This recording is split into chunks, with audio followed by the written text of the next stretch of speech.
Are you ready for your next presenter of the evening?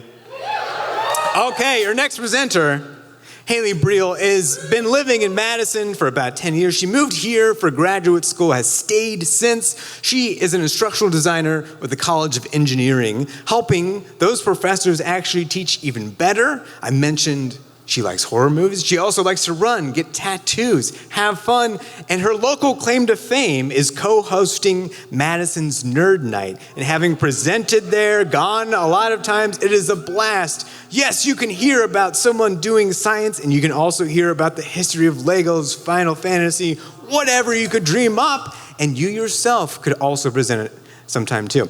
And tonight, Haley will be presenting on the Cardiff Giant. Haley.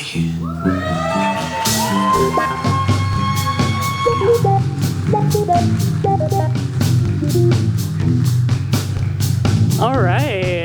This is kind of fun. I've never had like a musical accompaniment before. I feel like Stephen Colbert up here a little bit. Oh, don't let it get to my head. Hi, everybody. I'm here to, well, you responded with hi, so how's everybody doing?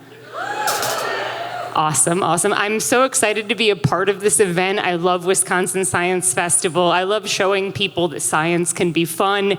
And by doing that, I'm giving a talk tonight that is very little science. There's a little bit for all of you freaks out there. I've got you covered. But we're going to be talking about the Cardiff Giant, which is a silly story of old-timey grifting, which is one of my favorite topics. So I'm Haley. You already knew that. And there are 3 things about me that are useful for you to know about why I did this topic. So first of all, one of the co-hosts of Madison Nerd Nite. I appreciate Ben already gave a plug. But if you like my talk tonight, then you will love Nerd Nite, because it is a free event once a month where people just talk about something they're super passionate about. It's great. So I'll plug that again before the end. I also have a degree in geology that I don't use. That's a picture of me in college. So sorry, Annie, wherever you are. Sorry I don't use it. Sorry, Mom and Dad, who are here. Sorry. Yeah. I could have been making like Exxon oil money, and I'm here. So. Thirdly, I was raised on Catholicism and true crime. So. Catholic school. My friend Monica doesn't know that I used this photo of her. It was for the plaid skirt, so you knew, Catholic school. So, with all of this combined, I love rocks, I love useless knowledge, and I love grifting. And that's exactly where we're going to be for this talk today. So let's go back in time to October 16th, 1869. We're going to go to Cardiff, New York, which is a small town in upstate New York. And there were these guys digging a well on a farm. And while they were digging, they felt something hard underground. So they kept digging, and they found a whole guy. There was a guy down there. Crazy. And so immediately everybody's like, this is a petrified ancient man. Cool. We love it. So people gathered around. People came to check it out. And it was a crazy phenomenon in the area. And it's hard to understate how exciting this was for upstate New York in 1869. So the hype. So this is an illustration from the time of how people came to go see it. There was a tent, of course, there was a tent. It's 1869. They have a fun little tent. 300 to 500 people came every day to Cardiff, New York to come see the Cardiff Giant. 2,600 people came on the most popular day. And they spent 50 cents each to spend 15 minutes looking at the Cardiff Giant, which if you account for inflation was like $16. To just like look at like a guy. That's crazy. There's not much to do, I don't know. And so if we adjust for inflation, that's that much money per day that people were spending to come see the Cardiff Giant, according to the inflation calculator from the U.S. Bureau of Labor Statistics. And this is actually from 1913, so it's actually more money than that. So people were all about this. A quote from the time from the New England Homestead said, "The crowd seemed almost spellbound. There was no levity. Each seemed as though soul had met soul, touching the great sympathetic nature of man." So this is, again, I cannot overstate how big of a deal this was. Even our favorite grifter of all time, P.T. Barnum, he got in on the action. He actually asked if he could buy the Cardiff Giant from these folks in New York, and they said no way. And so he made his own version and told everybody, no, this is the real one. That one's the fake one. And he actually took it around the country on tour. I have terrible news for all of you. They were both fake. Yeah, the Cardiff Giant was for sure fake. Yeah. Who knew that, like, finding a stone man underground, he wouldn't actually be an ancient petrified man? Real quick geology moment. Humans can't be petrified because we're full of bacteria and enzymes that decompose you immediusly. So our bodies are like half bacteria. So this is impossible to happen to begin with. So womp womp. So what I want to talk about tonight, because it's why Sci, is why did people believe this? It seemed pretty obvious. You saw him on the first slide. I mean, he didn't really look believable, so why did people believe this? So first of all, it was really good for local pride and for the economy. So it feels good to feel like you're part of something, right? To be like, wow, we're the home of like this cool petrified ancient man. That feels great. Like the local hotels got a lot of money, local restaurants, like it was great. Second of all, people at this time in particular really wanted to believe in giants. And I will explain more of that later. So that's just a teaser. Third, George Hull, who is our grifter of the night, was an obsessive egomaniac driven by spite. And it is amazing what you can accomplish when you're full of spite. George Hull would have loved modern internet. Oh, he would have been such a troll. Trust me. So I'll talk about him too.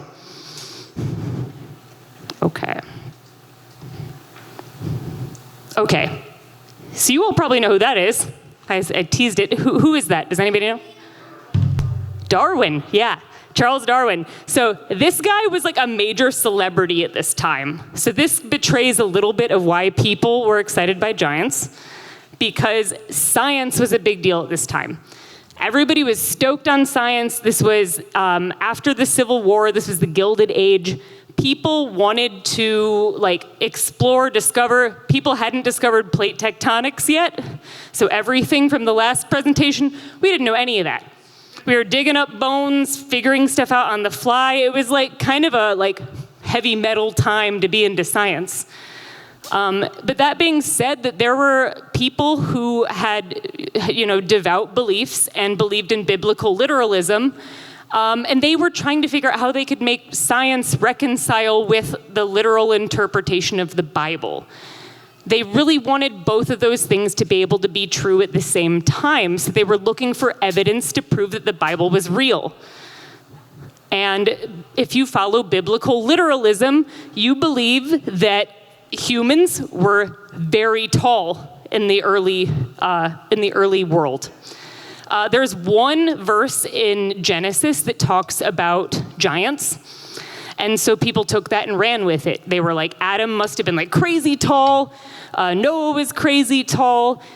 Some of the non-canonical books of the Bible, the book of Enoch, for example, talks about this guy, King Og, who like ate whales like they were sardines. Like he was so massive. It's like super cool, honestly. The non-canonical books of the Bible, do recommend. It's a crazy trip. So they believed Noah was really tall. So the Noah, his whole family on the ark, they believed they were giants.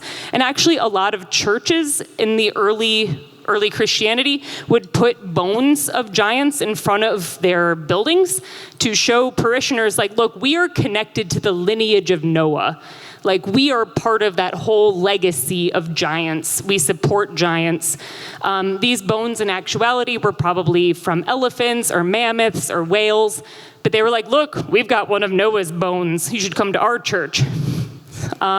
So people really wanted to have this connection created. Like, look, science shows us, look at this giant petrified man.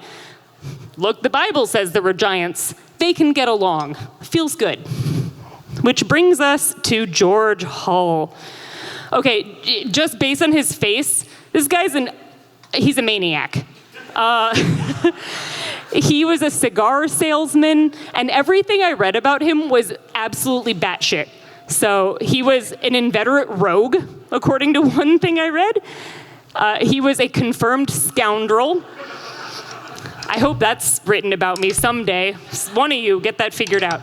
And the way that I would describe him tonight is he was the Mr. Grinch of atheists. So this is 1869, remember? He was like an outspoken, proud atheist. Again, he would love today's internet. Like, he was so excited to tell people how wrong they were, how stupid they were. Like, oh, you guys are such idiots. Like, why don't you believe the truth? Which is the best way to get people on your side. So he literally spent his own money, all of his cigar making money, with like $61,000 in today's money, on just like building this statue so that he could eventually tell people that he made it and they were wrong and they were stupid and they should be atheists. Like, that's the entirety of the logic here. There's nothing else here. Like, this is like Scooby-Doo level bullshit. Yeah. So a little bit about the grift. So here's another picture of the Cardiff Giant. He was sculpted out of gypsum. There's some science. I told you I'd give you a little bit. From Iowa, and gypsum is like a waxy, soft stone, so it's easy to carve. So George buys a big block of that, and he hires a couple sculptors from Chicago to work in secret to sculpt this man. They gave the sculptors beer so that the sculptors wouldn't leave and go to a bar and talk about what they were doing. They wanted to keep them on site to keep this secret. They used Hull as a model, which is hilarious. If you Google the Cardiff Giant, I didn't put the photos up because I didn't know if I was allowed, but the sculpture's well endowed. There's no other way to say it. He's packing.